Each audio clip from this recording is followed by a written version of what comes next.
I told him that a real partner should make me feel safe, loved, and supported. That's exactly what I said to his face the night I packed my bags. My name is Emma, and I was 28 when the life I had carefully built crumbled around me. All because I believed I deserved more. Nick and I had been together for 5 years, married for 3. He was steady, dependable, maybe too dependable. As an engineer, he thrived on structure, always making practical choices and meticulously planning for the future. Our life followed a predictable pattern. Home-cooked dinners, weekends spent at his parent house, and saving every extra penny for the house we dreamed of buying one day.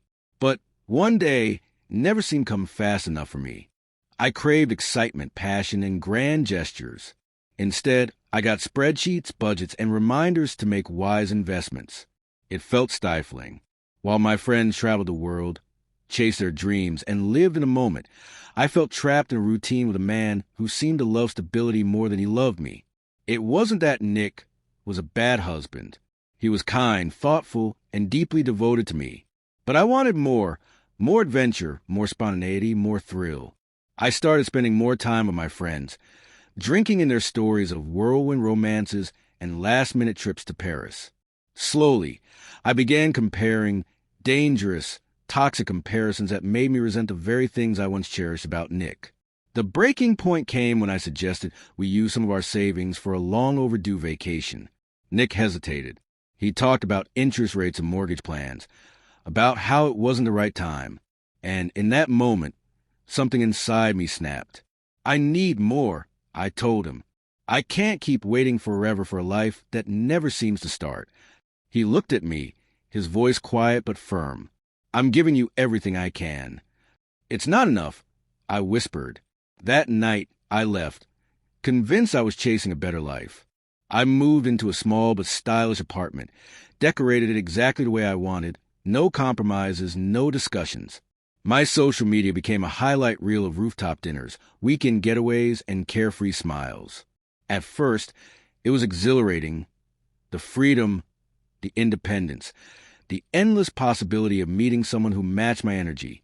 I went on dates with men who were spontaneous, exciting, adventurous, but they were also unreliable, emotionally unavailable, and unwilling to commit. The passion was there, but the security was nowhere to be found. Months turned into a year, and the cracks in my dreams started to show. The thrill of late-night parties dulled when I returned to an empty apartment. The excitement of meeting someone new faded when every relationship ended before it even had a chance to begin. The financial independence I had longed for felt less empowering when I was struggling just to make ends meet. Meanwhile, Nick was thriving. Our mutual friends mentioned how well he was doing, how he had finally bought the house we were supposed to buy together, how he had started dating again. I convinced myself I didn't care, until I saw the picture. Nick stood in front of the house I had once dreamed of, his arm wrapped around a woman who looked effortlessly happy.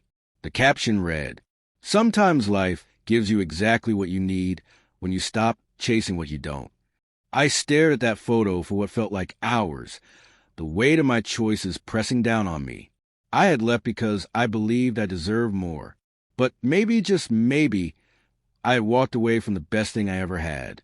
Now, at 30, I sit alone in my apartment, scrolling through dating apps, searching for someone who could make me feel even half as secure as Nick once did. The men I used to chase no longer hold the same appeal. The dream life I thought I wanted feels empty.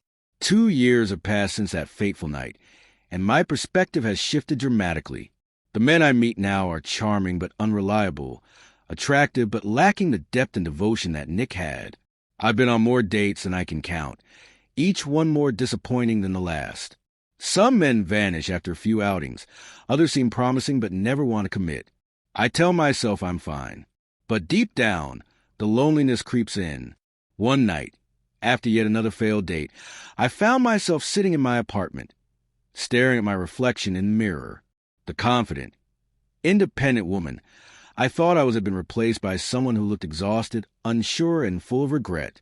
I picked up my phone, hesitating before typing Nick's name into the search bar. His profile appeared instantly. He was smiling, radiant, content.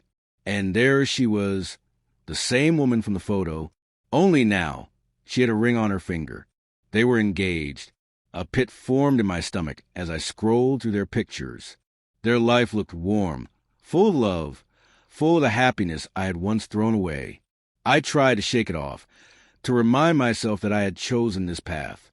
But the truth was undeniable. I had walked away from a man who truly loved me, convinced that something better was out there. And yet here I was, alone, while he had found a happiness I had always dreamed of. Weeks passed, and I kept pretending I was fine. My friends reassured me that I still had time, that I was beautiful, accomplished, desirable, but their words fell hollow. I started avoiding social media, dreading the constant stream of engagement announcements, wedding photos, and baby celebrations. Each post was a cruel reminder of everything I had let slip away. Then, one evening, fate intervened. I was at the grocery store, lost in thought, when I heard a familiar voice. I turned, and there he was. Nick. He stood beside her, laughing as they picked out vegetables. They looked happy, at ease, like two people who truly belonged together. For a moment, our eyes met. I expected awkwardness, maybe even regret.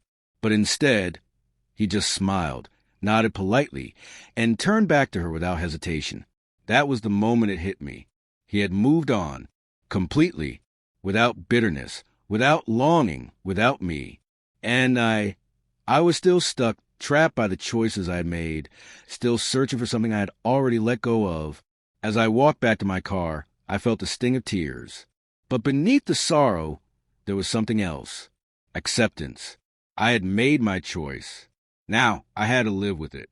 Maybe one day I would find the happiness I had been searching for. Or maybe, just maybe, I'd already had it once and let it slip through my fingers.